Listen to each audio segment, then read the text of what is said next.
Assalamualaikum warahmatullahi wabarakatuh. Salam guru penggerak.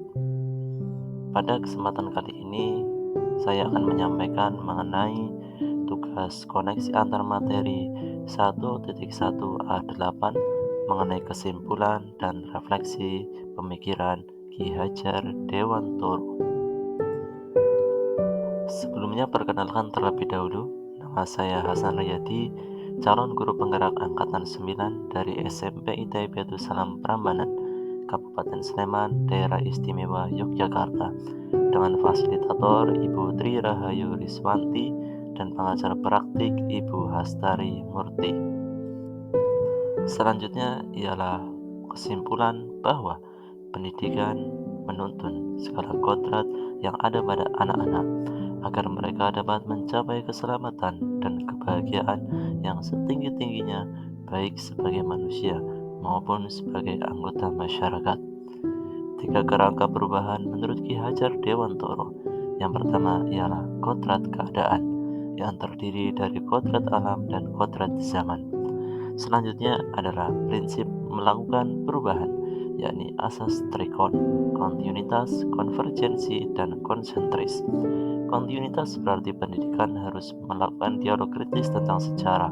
Dalam bergerak maju ke depan, kita tidak boleh lupa akan nilai budaya hakiki di masyarakat. Konvergensi berarti pendidikan harus memanusiakan manusia dan nilai kemanusiaan. Konsentris berarti pendidikan harus menghargai keragaman dan memerdekakan pembelajar. Selanjutnya, perubahan pada budi pekerti. Budi yang terdiri dari cita, rasa, dan karsa, dan pekerti yakni tenaga, sehingga menjadikan pendidikan harus holistik atau seimbang, menuju kesempurnaan budi pekerti yang melahirkan kebijaksanaan. Relevansi selanjutnya adalah keharusan pendidikan dan guru memandang anak dengan rasa hormat, tidak untuk meminta suatu hak, namun untuk menghamba kepada sang anak. Sebelum mempelajari modul 1.1, pembelajaran yang saya lakukan yang pertama, sekedar mengajar, menyampaikan materi kepada murid, sehingga tercapailah capaian targetan kurikulum di buku paket. Murid hanya sebagai objek dalam proses pembelajaran atau teacher centris. Kemudian mencapai KKM tanpa memodulikan murid, baik itu paham ataupun tidak. Selanjutnya, saya juga tidak memahami karakteristik dan kebutuhan murid di dalam proses pembelajaran. Selanjutnya, setelah saya mempelajari modul 1.1, saya yakin bahwa mendidik itu menuntun untuk mencapai sebuah kebahagiaan dan keselamatan bagi para murid kita, sehingga mereka dapat bermanfaat nantinya di masyarakat.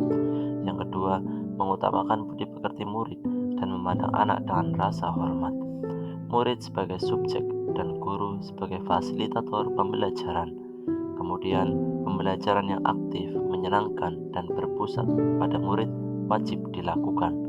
Selanjutnya, perlu memahami karakteristik dan kebutuhan murid tumbuh sesuai kodrat alam dan kodrat zamannya. Selanjutnya, yang dapat saya terapkan dalam pembelajaran di kelas, yang pertama, mengutamakan budi pekerti murid, misalnya berdoa, mengecek kebersihan kelas, mengecek kehadiran siswa, atau mendoakan siswa yang sakit sebelum memulai pembelajaran. Kemudian, merancang dan melaksanakan pembelajaran yang aktif, menyenangkan, dan berpusat kepada murid. Yang ketiga, memahami karakteristik dan kebutuhan murid tumbuh dengan cara pembelajaran diferensiasi.